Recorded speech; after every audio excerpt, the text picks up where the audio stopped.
Milos, I was at the Arnold, and Milos was sitting next to me, and I was cheering for Samson, and then I was cheering for Nick, and then I was cheering for Nick, and I was cheering for Samson. Milos was like, "What are you doing?" I said, "They're both my friends. I'm cheering for them both." He's like, "You can't do that." I said, "Fuck, I can't."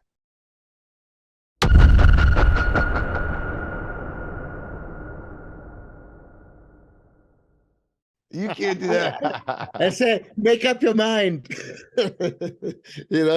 Make up your mind what you're seeing. But no, by all means, listen. Of course, I'm a Samson's coach, but I love Nick equally, and trust me, I've seen him yesterday. I asked him, "Hey, I want to take a picture for Nick Hader's president club. Can I do it?" And he did it with me.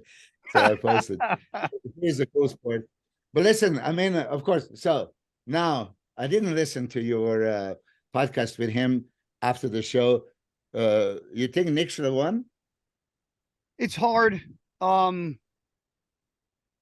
It depends. I can, depending upon which way I debate it, I can debate he should have won. I can also debate Samson should have won. So it's hard. I think Samson's shape is very, very nice. The bellies, the fullness, the roundness. He looked tremendous. Nick had a wow factor that he always had with me. He wasn't super wow in prejudging the way he was at the night show. I think if he would have came in at night, I think he would have came in at prejudging the way he would have looked at night. I think he would have had. I think he probably would have won. And my only issue was, that we hear it all the time, whether it's true or not. It's something we always hear, that you got to really knock out the champ. Granted, he wasn't the reigning champ because Brandon Curry won the year prior. There wasn't enough KO in my eyes to really take Nick out, because I thought what Nick brought was something different that I think the judges kind of alluded that they wanted more of a streamlined physique.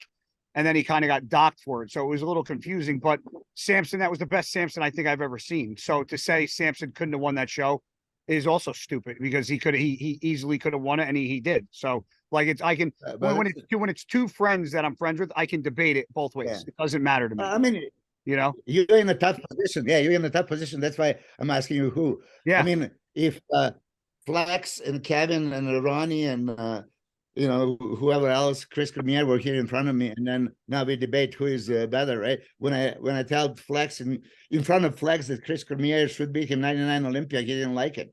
Yeah, that was my opinion. See, I'm not sensitive. If somebody says like this sucks on Guy, but this is good, or I don't think Guy should have won that, it doesn't bother me. But there's guys that get very sensitive about it, so you got to be careful of how you say it when you're friends with them. Hold on a second.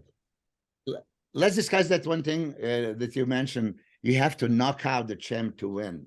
There is many. I'm not saying that's true. That's just something that you hear it a lot. You got to knock out the champ. Yeah, but it's ridiculous that people are talking. It doesn't make any sense. Any boxing or MMA fight, you don't have to knock him out. You beat him by points. You're better. You win. So it's and many I'm not disagreeing. Not like, yeah. Well, I think what Guy's saying, Milos, is kind of like in the past we've seen where a Mr. Olympia still held on to the title, even though that maybe he shouldn't have, right? Many. I think that's kind of, he's not saying that's right thing to do. Yes, he's exactly. more like saying that's kind of been how history's kind of alluded. On that note, I really do think that judging nowadays scratched that completely. It's changing for sure, which is good. Nigeria, Egypt, Iran, US, doesn't matter where you're from, the best body wins. Yeah. I love it. I agree, and that's how it always should have been, and it looks like that's how, they're kind of changing that, and that's a good thing. And I think because if you look at it, we're not seeing a lot of repeating champions now. There's a lot of turnover and a lot of people changing titles and handing over the belt. Yeah, I like that. Yeah, you were 212, right? And you were symmetrical, aesthetics, balanced, right? So of course, that's why I ask you from perspective. You said depends how I look at it. Wow factor. I mean, for me, still bodybuilding should be number one about the shape. Yeah, that's highest priority right there. So this is on that note. I really think that, and that's what I was talking before the Anno Classic.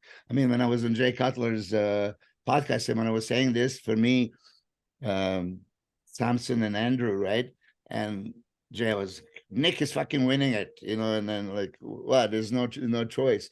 And yeah, I mean, Jay Cutler beat Chris Cormier and guys that are like much shapelier than him. So I can see the point. Dorian Yates was beating Flex and Sean and Kevin. Yep. I understand. I wrote yesterday, I do think that Nick has a legitimate chance to be Mr. Olympia by all means. 100%, yeah. He has to play to his strengths. Yep. This is definitely one of the most... Go ahead. No, go ahead, Chris.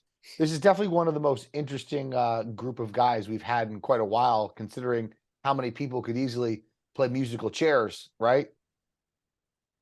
We've never seen it this wide open before, and it makes it very interesting because it's cool to see like a Ronnie win once, twice, three, but then 4, 5, 6. People are like, come on, like something's got to happen here. So I think the constant, the different champions. Now it's like battle of the champions because you have multiple champions on one stage at Mr. Olympia, all battering for another championship, and then you have new guys that are looking to get their first ring on their finger. So it's probably the most exciting watching bodybuilding, I think, since the Ronnie and Jay era. Yeah. Phil and Kai, they came out. What I'm saying is that's the thing. It was only Phil and Kai. It was only Jay and Ronnie. Back in the 90s, the late 90s, there was a lot. There was the top 8, 10 guys in the Olympia were fucking all like top notch.